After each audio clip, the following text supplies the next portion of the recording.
Right,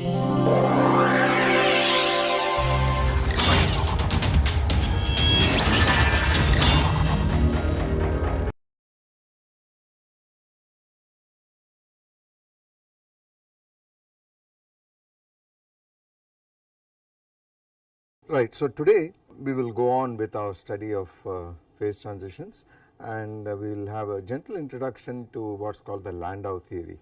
Now I am not going to do this, we do not have time to do this in great detail or at any length, but what we are going to do is to take off from a familiar model, namely the Ising model, which we have already looked at, and then I will simply make a statement that a very large class of phase transitions will fall under the so called Ising universality class.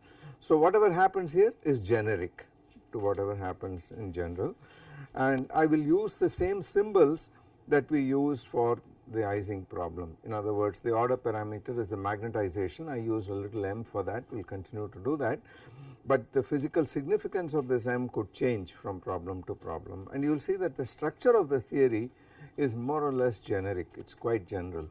And then we will go on to some introduced fluctuations and go on to what is called the Ginzburg-Landau theory, and hopefully finally we will talk about dynamic critical phenomena. So we take this in several steps. Let us start with some familiar material, and it is as follows. I will draw a number of pictures today to show you what the phase transitions, what various diagrams, phase diagrams look like. So wherever the algebra gets a little unnecessarily complicated, we will simply draw a picture and go ahead with things. And there will be a lot of hand waving arguments which can be made rigorous, but I want to communicate the essential physics of what we are talking about. So we start again with the Ising model, for which, if you recall, we had an equation of state. So we had an equation of state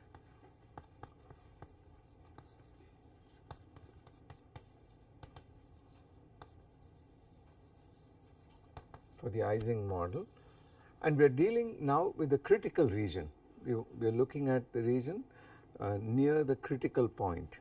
Okay. If you recall, the critical point is characterized by a temperature Tc, the Curie temperature, at which the system goes from paramagnetic to ferromagnetic. A critical value of the field, which is equal to 0 in this case, because it is at 0 field that you cross over from a paramagnet to a ferromagnet. The spontaneous magnetization is in the absence of the field, and of course the critical value of the magnetization is also 0 because it takes off from 0. Now just to recall to you what the diagrams were in this case, I plot an H versus M, then the critical isotherm did this, isotherm, critical isotherm.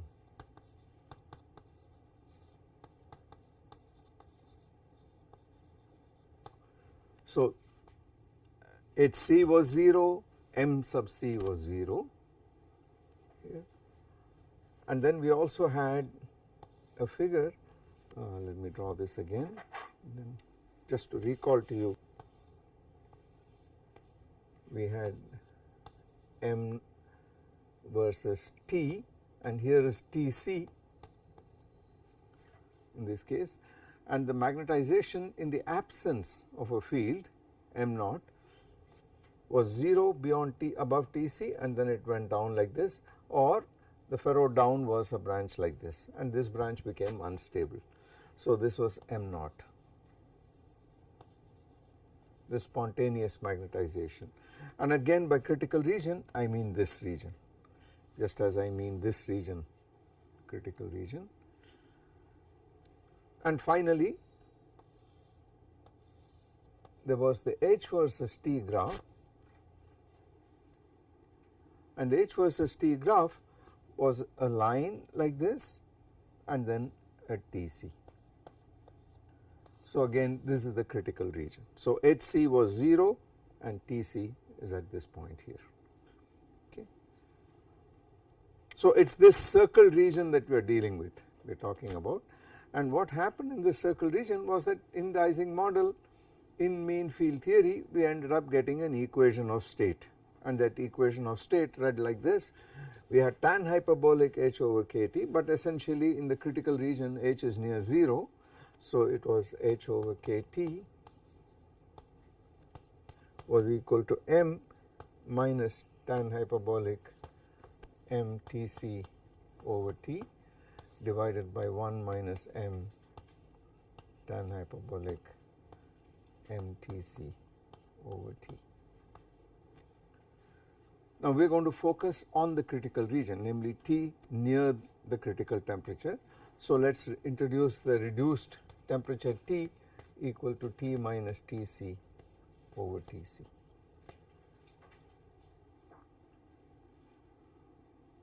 Then I can write this equation here in terms of critical quantities very close to the critical region in terms of little t and little m. M minus mc is the same as m because mc is 0. H minus hc is again just h because hc is 0. Right? So this equation can be written in the form on this side mt, that is the leading term, and then the next term is of order m cubed and then plus order Tm cubed. So we will drop this, it is a higher order term. The spontaneous magnetization is found by putting h equal to 0 in this, and then the equation is m cubed plus mt is equal to 0. So you have m cubed is minus mt, m equal to 0 is always a root, but for t less than Tc that is unstable, and for t negative, namely t less than Tc out here, this region, m squared is equal to t mod t was the solution, and therefore you got plus or minus square root of little t out here. So that was the mechanism.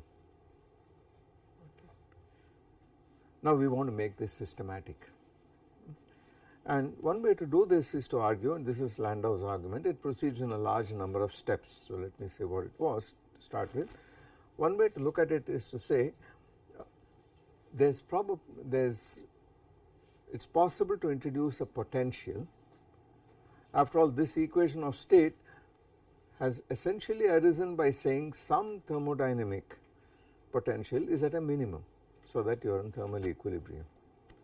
In this case essentially the equivalent of the Gibbs free energy, because we have an H here, the analog of the pressure, and we have the analog of the volume out here and the temperature here. That is the equation of state.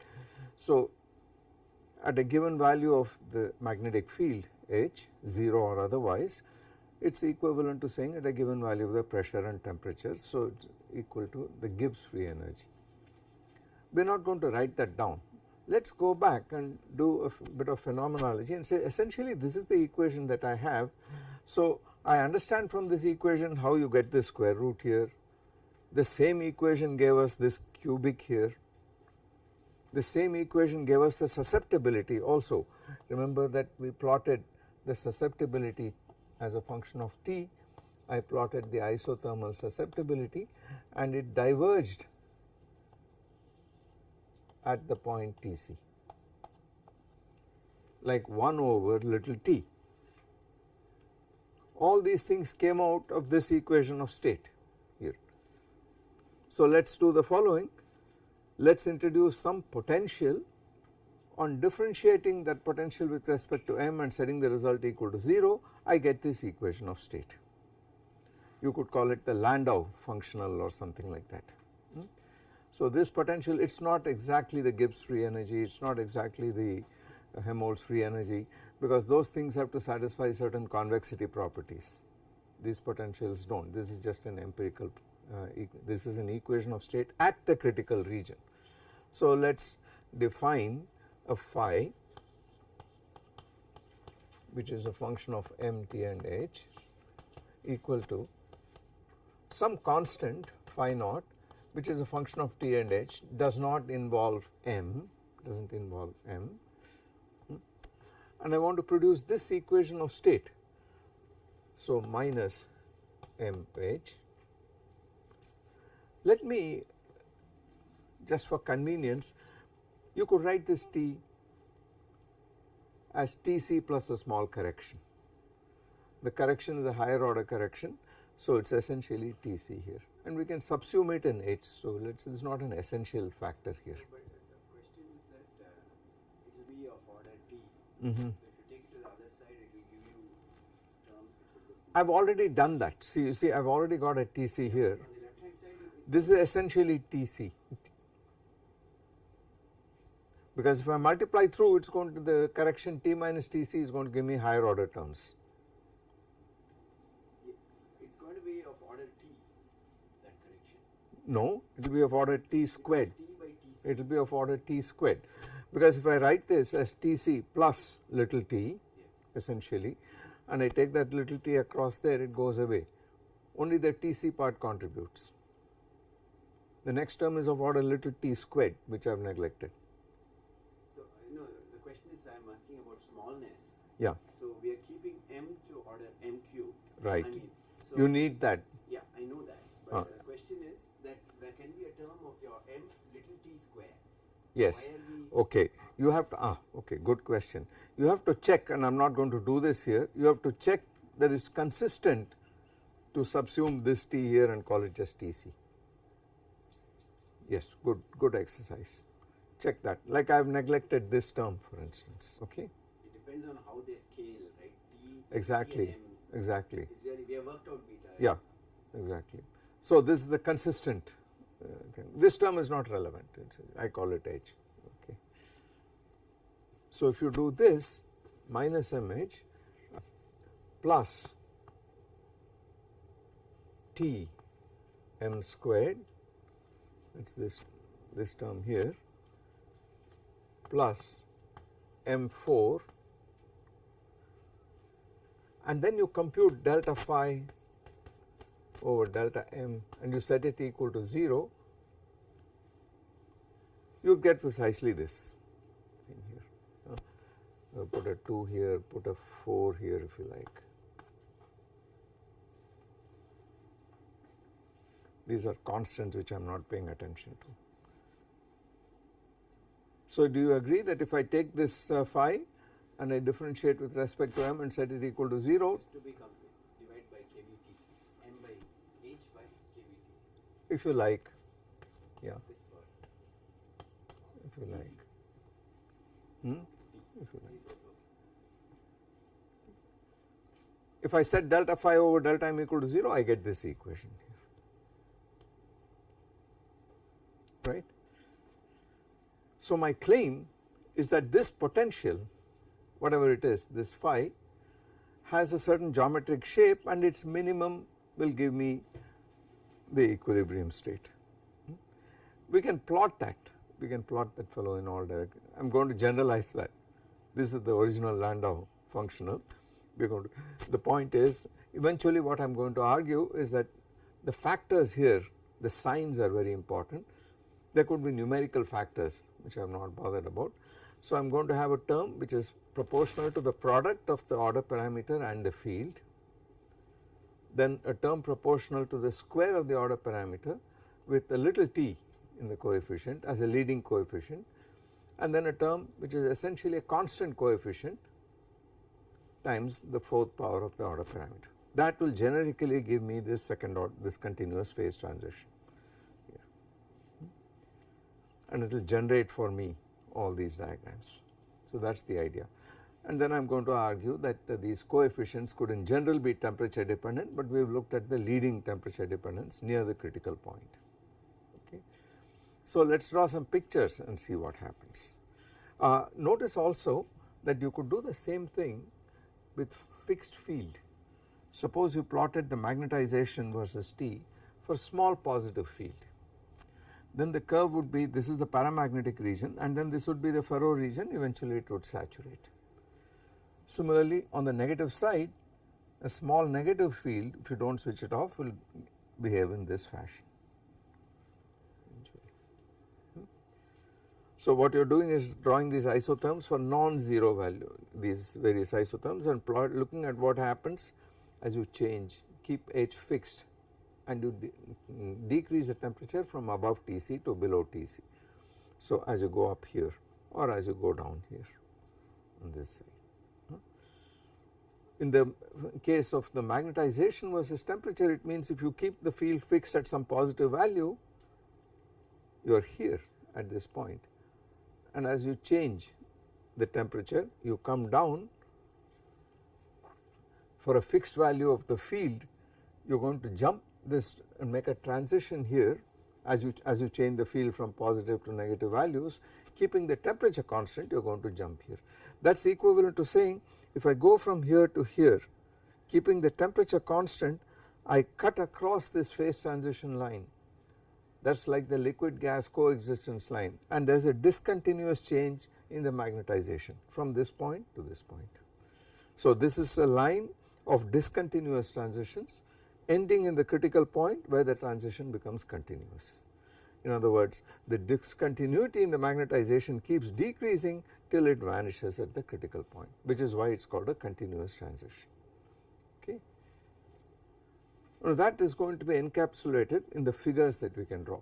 We can now ask what does this potential look like in various cases. So let us draw this potential. So let us have T greater than Tc, T equal to Tc, and then T less than Tc. Let us draw these three cases separately, and let us draw them for H equal to 0, 0 field. So this fellow is gone, and I am going to draw phi minus phi naught. Okay.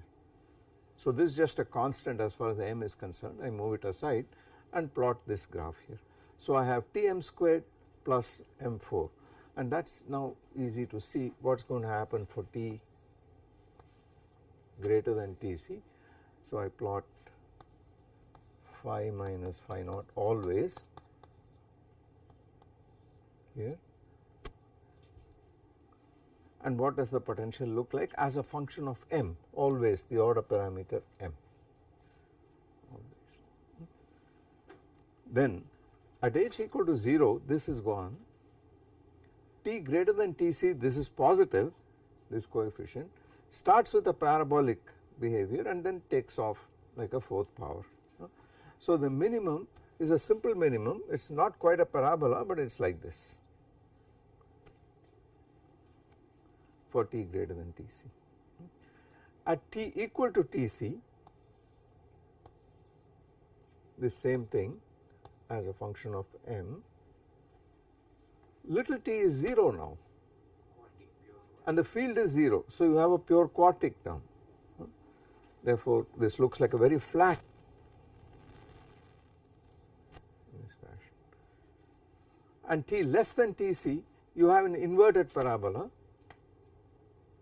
the field is 0, and then you have the M4 which takes you up.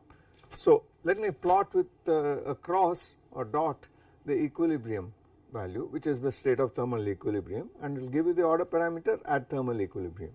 It is obviously 0 here, it is still 0 here, but now it is either this or that.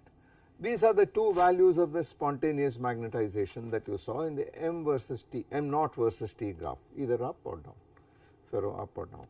This is for H equal to 0. So let us plot the same things. Let us take this up a bit, T greater than Tc, T equal to Tc, T less than Tc. Let us plot the same thing for H small positive on this side.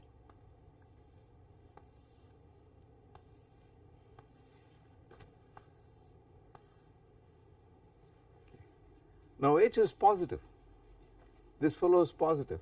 So near the origin you have a linear behavior with a negative slope here. So this curve for T greater than Tc looks like something like this, because near the origin you have this thing, then you can find the minimum by working that out by taking its minimum there. T equal to Tc, what happens at T equal to Tc in this case, but H is positive. T equal to Tc, this fellow goes away and you still have a curve which looks like this. It changes shape here a little bit. So this guy gets a little flatter and then it does this crazy thing. And for t less than Tc, what does it do? Positive, it will bias it towards positive. It will still be like that, but it will bias it towards this. So near the origin, if h is less than 0, there is a linear term. So essentially there is a thing like this, and does something like that, bias towards the positive side. So the absolute minimum is still here on the positive side. On the other hand, for h less than 0,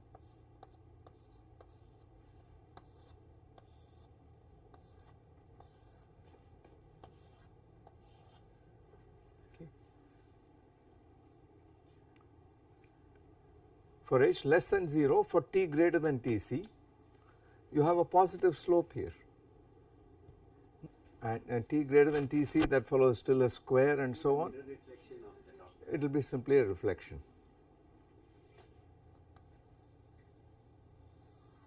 Something like that, that is the equal thing, and it will do the same thing. It will come down and then broaden out a little, do this crazy thing. Again, it is on the negative side, but now for h less than 0 and t smaller than Tc, you will have this slope, but you will have a deeper minimum, and you will have a negative thing here, this side. So at t equal to Tc, we have seen what happened already. Positive slope, I mean h positive, you have a minimum at a positive value, h negative, you have a minimum at a negative value, at Tc you have this at 0, right. So this corresponds to, what do these three graphs correspond to? They correspond in this h versus m graph. On the critical isotherm, you are describing this point and this point. That is the critical isotherm. So on this case, you are describing this point here corresponds to this minimum. This value it passes through corresponds to this flat minimum, and this value here corresponds to this minimum, negative minimum. On the other hand, when you go to t less than Tc, here you are going through a first order phase transition, because now you are looking at this. Here is T, here is Tc, and you had the spontaneous magnetization curve like this, and then you had the other curves in the presence of small positive and negative fields like this. But now T is less than Tc, so you are to the left of this curve, you are going like this as you are going from positive to negative values of the field. So you are really crossing, this is m, if you do this in the T versus H graph, you had this graph with Tc, you are crossing this line, you are going through a first order phase transition from a positive magnetization to a negative magnetization. So the way the free energy graph or the energy function or the Landau functional changes shape is, first you have a graph with two minima, but this is the global minimum, and therefore the equilibrium state is a positive value of magnetization. At the critical value, at Tc, the two minima are equal, and below for negative fields, the left hand side minimum becomes more pronounced than the top. So there is this exchange of stability that has happened in some sense. So from this minimum you went to a case where equally probable, and then this became lower. So you went from here to here discontinuously, crossing this line here, okay. So you can see that this generic form already encapsulates in it all that is happening here, both the first order transition below the critical point as well as the critical region itself within mean field in the simplest of approximations. Okay. So the way to generalize this is now deep, very deep. This is such a generic thing that one starts by saying that, now let us look at this picture in general. We still not introduced any fluctuations. Remember that the crucial point, the assumption was that we had a term in the Hamiltonian which looked like Ij, Jij, Si, Sj.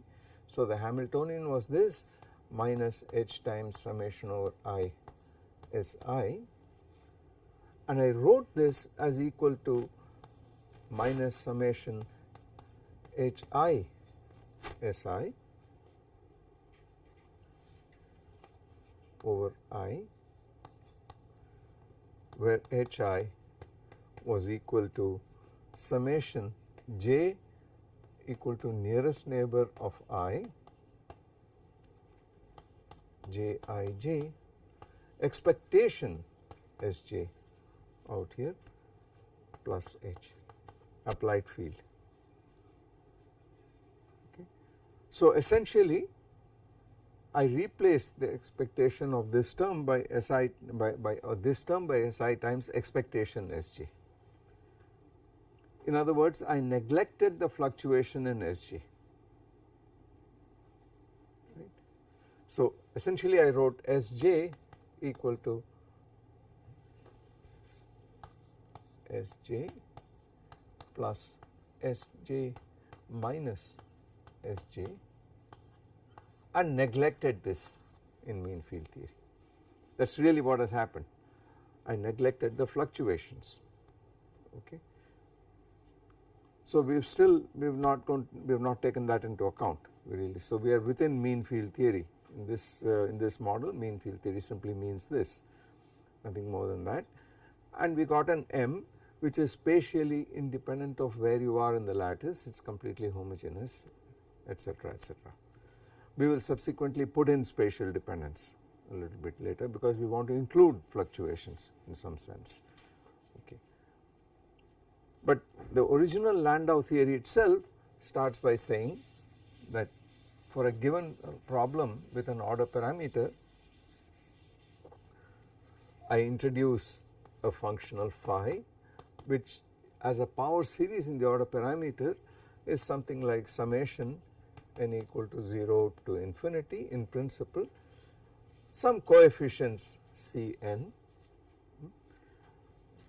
which are functions of the set of all the exchange constants, the field and all the other parameters. So it is functions of all these quantities multiplied by times temperature, etc., multiplied by m to the power n. This is the order parameter.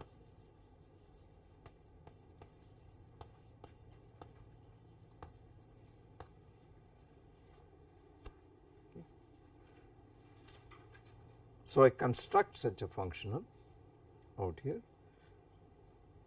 and now I ask what are the possible values of n. Okay.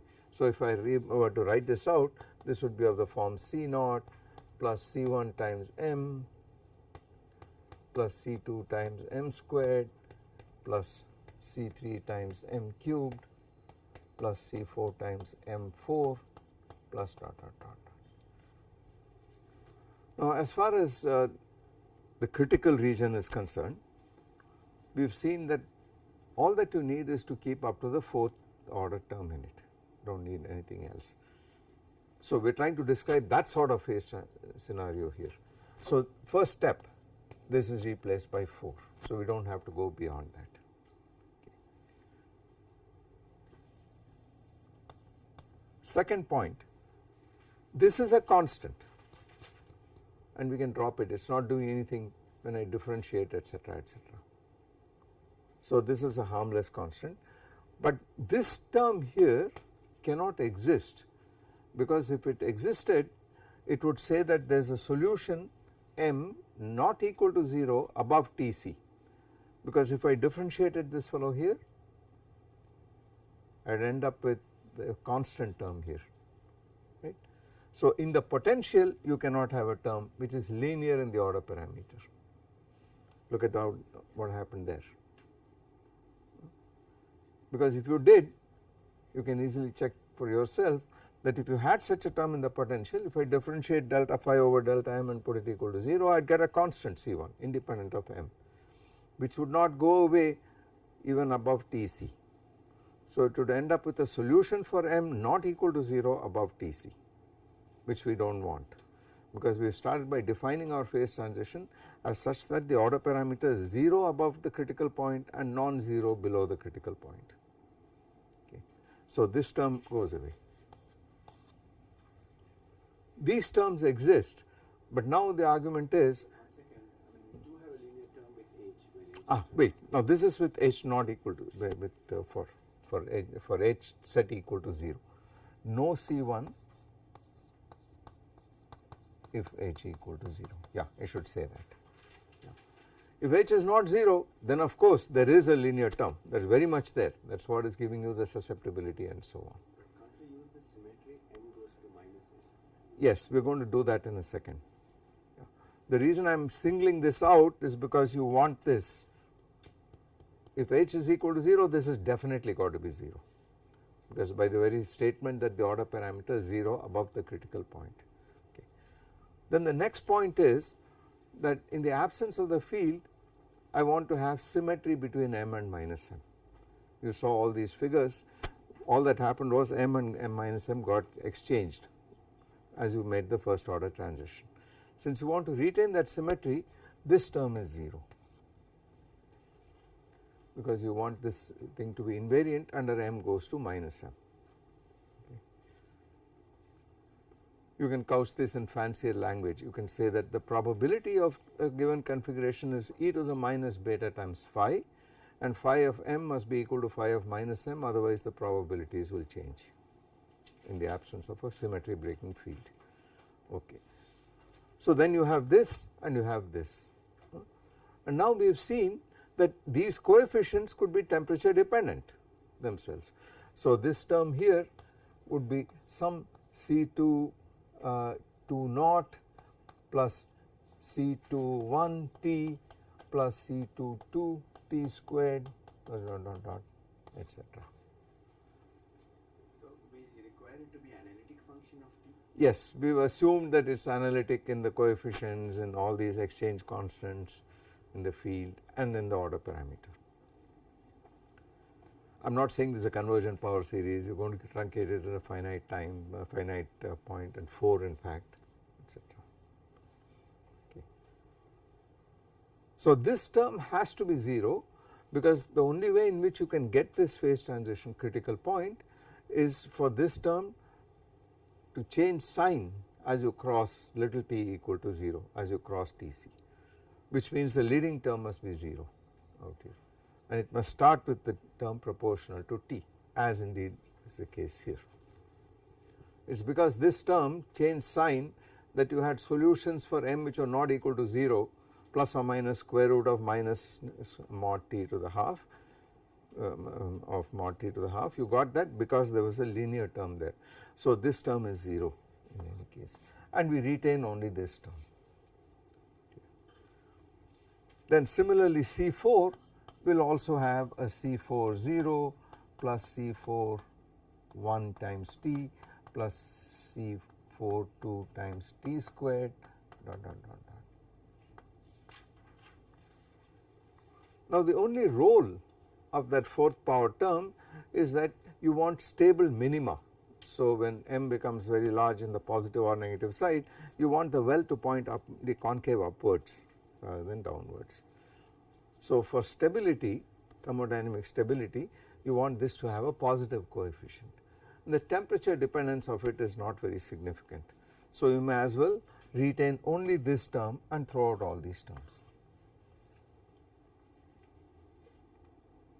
Okay. And you end up with precisely this form So now let us write that in kind of fancy notation.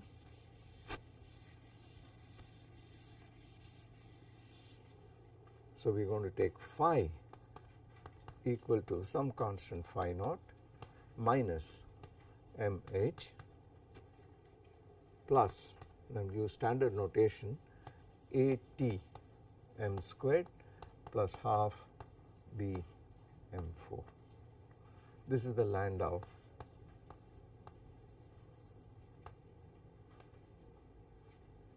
potential.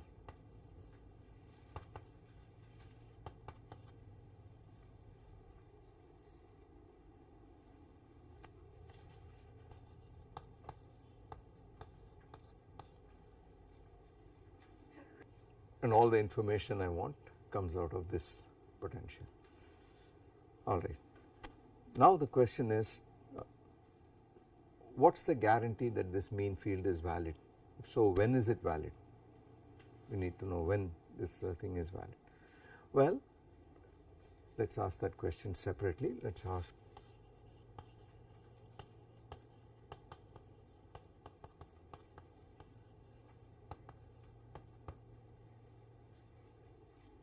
okay, we are going to put in all the information that we already have in this business.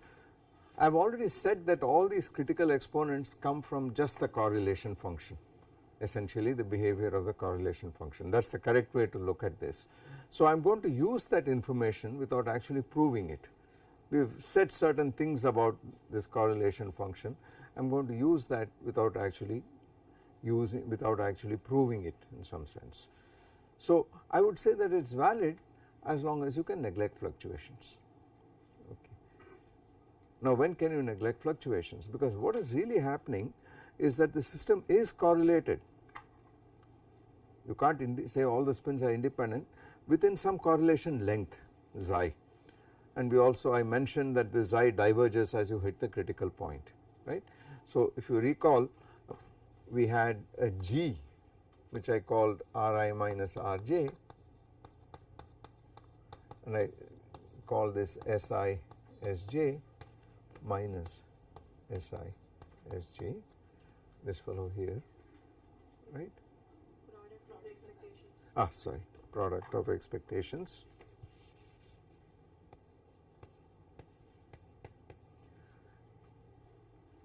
And the non-zero nature of this G probes fluctuations, correlations, because if this is completely uncorrelated, then this thing would be 0 identically, right. So a good measure of this, and we also saw several properties of this. I related this to the susceptibility, static susceptibility and so on, right.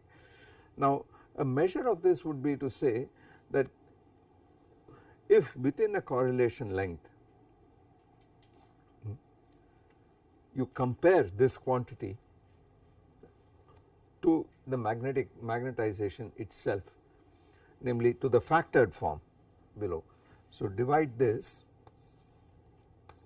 by Si Sj and compare how big this is compared to this guy. Okay. That will give you some idea of how accurate this mean field theory is. So if this ratio is much less than 1, I would say this is the error, relative error in this quantity, and that is a good measure of the fluctuations, right. So that would be one way of doing this. Let us sum over this I and j in any case. So finally this whole thing reduces to the following: an integral in d dimensions. So let me work in d dimensions, spatial dimensions, d dr, and then this is g of r, which is mod xi minus x sj, etc. We computed this quantity, okay, divided by integral d dr m squared of r. So I have coarse grained in a volume of size, linear size, the correlation length, and I am comparing the two. So I got to integrate over a volume over a volume V where V is of order xi to the power d. Are we taking that and summing over I and j? Yeah. Or are we summing over I and j on numerator and We are going to sum over I and j on top and then below and find out what is the relative error in this whole business. Okay. So that is how I get this. Okay. And the volume of integration is not the whole sample, I do not need to do that, I find out within one correlation length, because outside it the correlation is 0 anyway, essentially. So I need to compute this quantity. But notice that we computed this quantity and showed that it was essentially the susceptibility, right. So this thing goes to chi t susceptibility on top, that is essentially what it is, divided by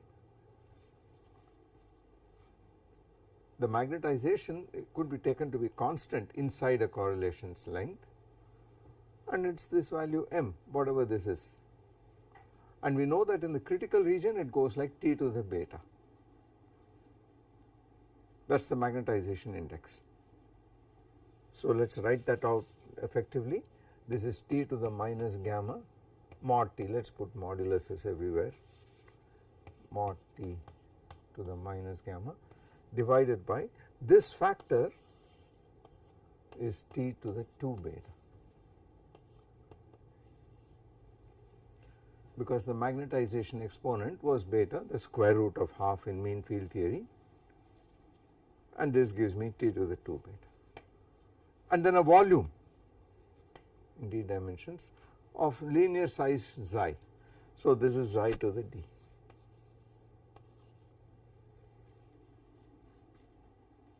So apart from constants of order 1, this thing is mod T to the minus gamma divided by, we know that xi itself goes like T to the minus nu, it diverges. So mod T to the 2 beta minus nu d.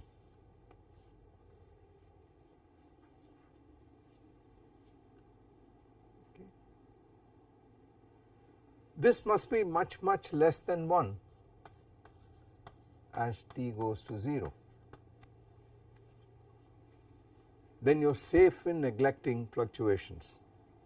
So where does that get us? It says 1 is much greater than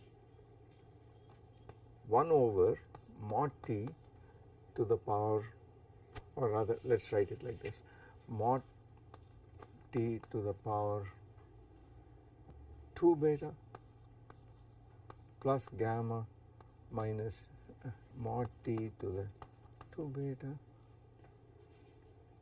plus gamma minus nu d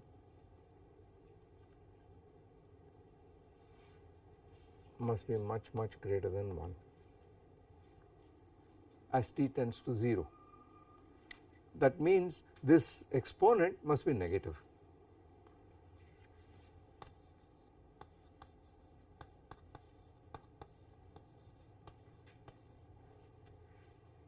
Nu d.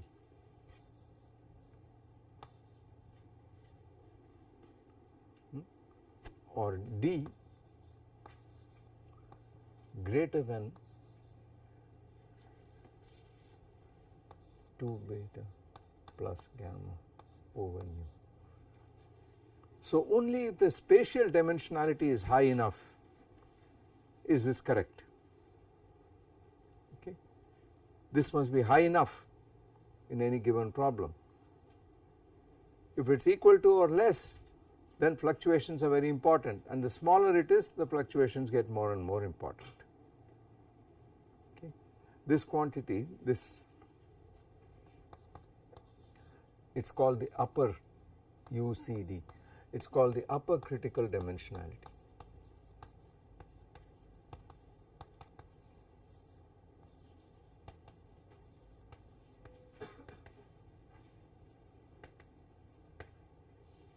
So here we are not actually putting in the values of beta, gamma, nu, what? Not yet, not yet. But it just says that there exists something called an upper critical. Yes.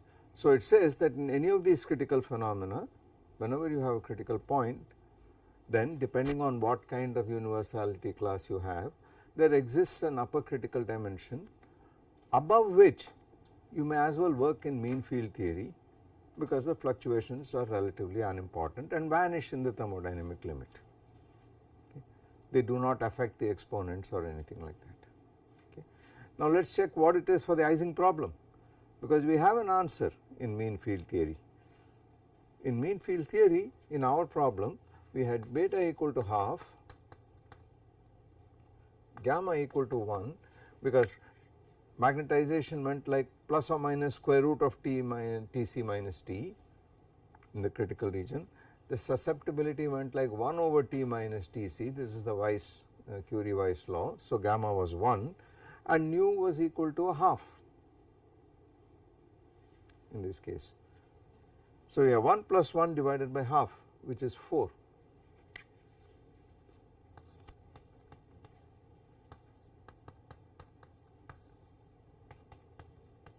So that is the reason you find this statement made in standard textbooks in critical phenomena, that in D greater than 4 dimensions, the fluctuations are unimportant. Okay. Obviously we live in 3 and we have 2-dimensional magnets, so it gets more and more significant. The deviation from the mean field exponents will become more and more significant as D becomes further and further away from the upper critical dimensionality. There is, however, a lower critical dimensionality below which the critical point itself vanishes. I mean, you do not have a critical point, you do not have a phase transition at all, because the disorder can never be overcome by the interaction. The effect of entropy is too strong. In the Ising model, the lower critical dimensionality is 2. So in less than 2 dimensions, you do not have a phase transition. In greater than 4 spatial dimensions, mean field theory is good enough, but the interesting physics lies in 2 and 3. It is very, very non-trivial in 2 and 3. Okay. And that seems to be more or less the case always. So somewhere we should think that we are doing this computation starting from a higher dimension so that we can trust our mean field expression. Right, exactly. So you have to, so the point is, when we computed mean field and we found the phase transition, it said that it predicted a phase transition in every dimensionality. It did not say anything at all. I mean, it said independent of D did not appear at all. So that was wrong. Mean field theory overlooks that. We know the critical exponents are very dependent on the dimensionality, whereas the mean field theory completely ignores that altogether. Okay. So experimental evidence rules out the possibility that mean field theory is correct for the Ising model. We know that it is wrong, we can compute in 2 dimensions, we can compute. But the question here is that so we start from top, we get Yeah. the correct beta, gamma, nu. But now in 3 we will get beta prime, gamma prime, nu prime. Yeah. But the upper critical dimension should still, you should see this. If you try to go from below, what will you? Yeah, if you do the renormalization group, you will see the thing at 4 and above, at greater than 4 mean field exponents are exact So exponents. even from below that. Oh yeah, are exact. Now it is a question of whether you what sort of accuracy you want. We have perturbation methods, we have this D minus 4 minus epsilon expansions and so on. You need to keep a sufficient number of terms to get reasonable results, etc. So the computation of the critical exponents for D less than upper critical dimensionality is hard. You could ask what happens at the critical dimensionality itself. Typically of all these cases, very typically, there will be logarithmic corrections. So the corrections are not power law corrections but log corrections, etc. Similarly, you could ask what is the critical region, how small should T be? I have said T going to 0, but how small should it be? That is called the Ginzburg criterion, and I will talk about it next time. We will see how small it should be in order for this to happen. By the way, this whole thing is the whole renormalization group approach to critical phenomena started off with a lot of empirical observations on scaling exponents.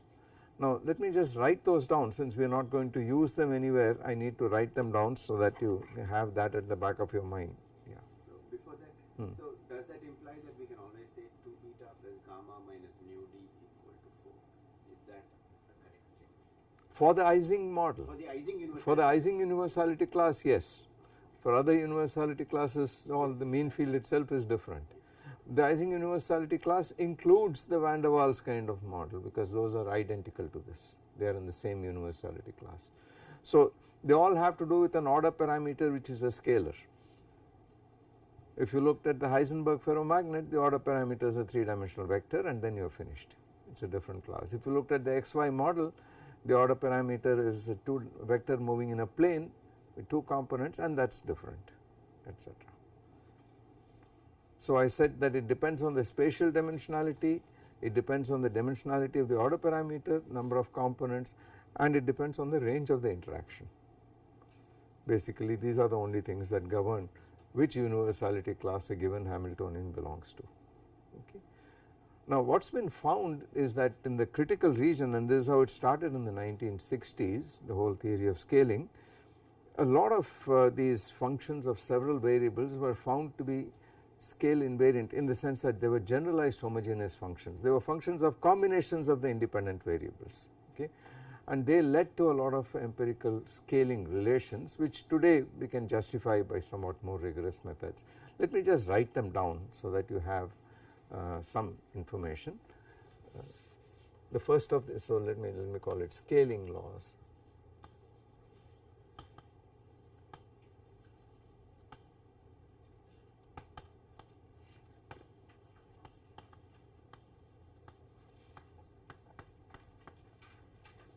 Between critical exponents.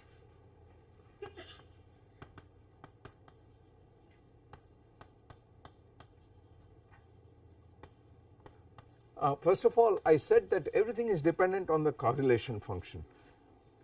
So we really need to see what the correlation function does, so that we can have this quantity g of r, basically Si, Sj minus etc., etc.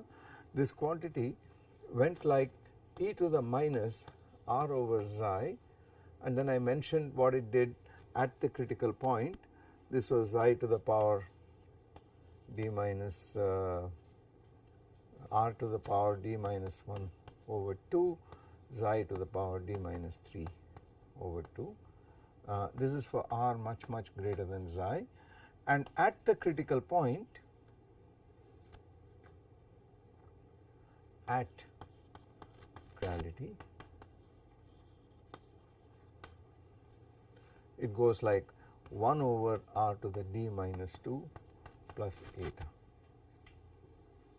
Okay. And remember, we defined a critical exponent for this guy.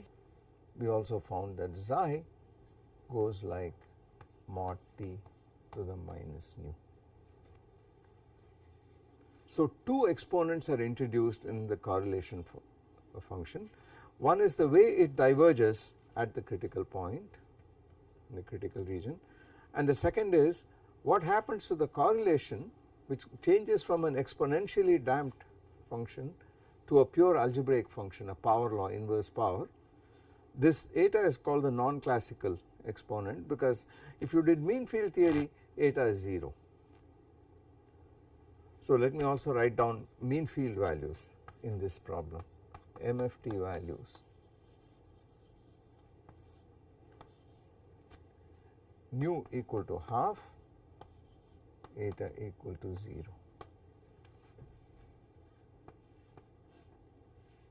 Okay.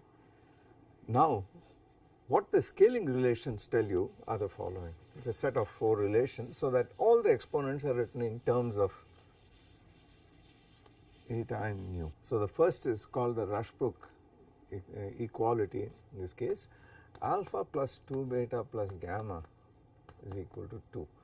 This is the specific heat exponent.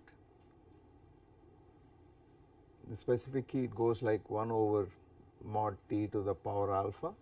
This is the magnetization or the order parameter exponent. This guy here is the susceptibility exponent. The second relation says 2 minus alpha equal to nu d.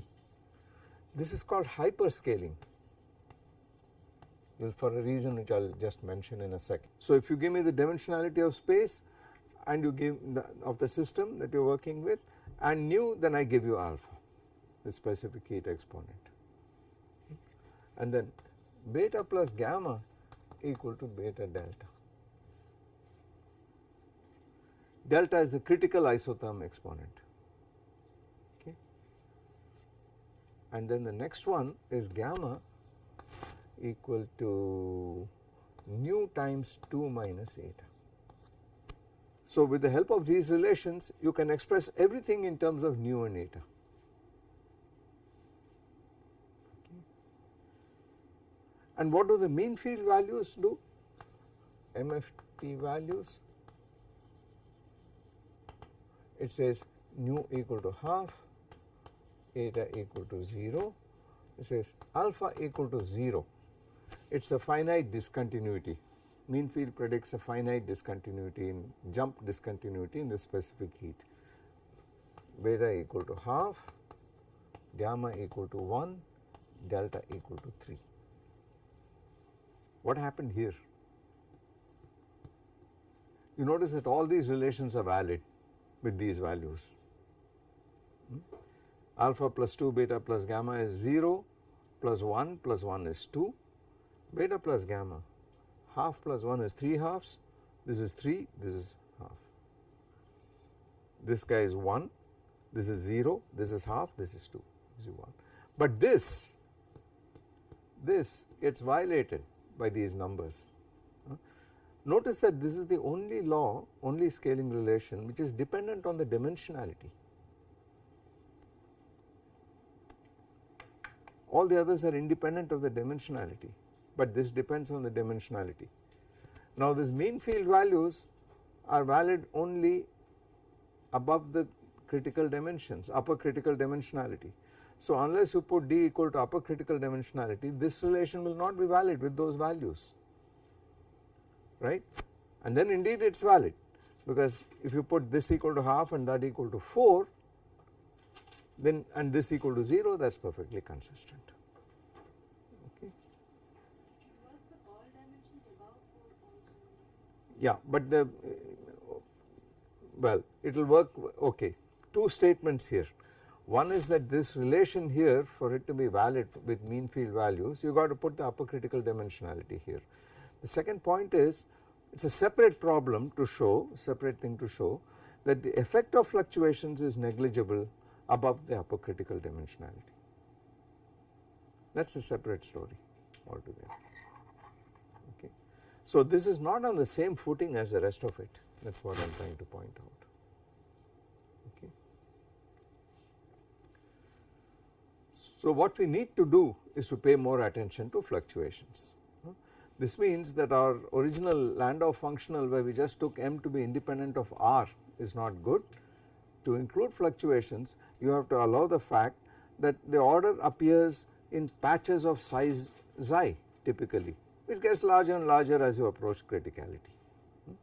So we need to create a functional that will be the Ginzburg-Landau functional, in which we have to put in the spatial dependence of the order parameter in some coarse grained fashion, not at each lattice site, but when you coarse grain it into blocks of say size equal to the correlation length, then we should be able to get an effective free energy functional or Landau functional which includes spatial variations here, and we will see what happens when we do that.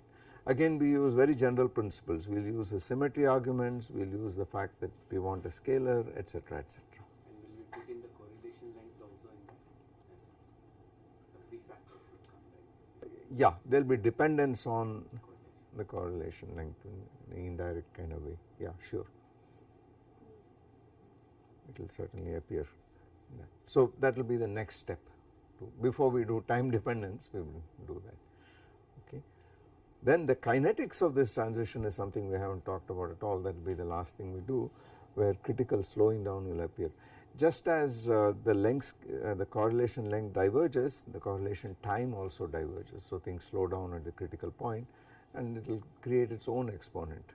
We need to get, we need to deal with that as well. We put in a time dependent Ginzburg Landau function. Yeah, that will be the time dependent Ginzburg land. And then we have to include fluctuations in it, which we will with a random force, and we will be back to our Langevin model. So, but this time for not a single particle, but for the order parameter itself. So the basic ideas are very straightforward, very simple, but the implementation, and then the renormalization group is something I haven't talked about here at all. We don't have time for that, but that's a separate story altogether. Okay. All right. So let me stop here today.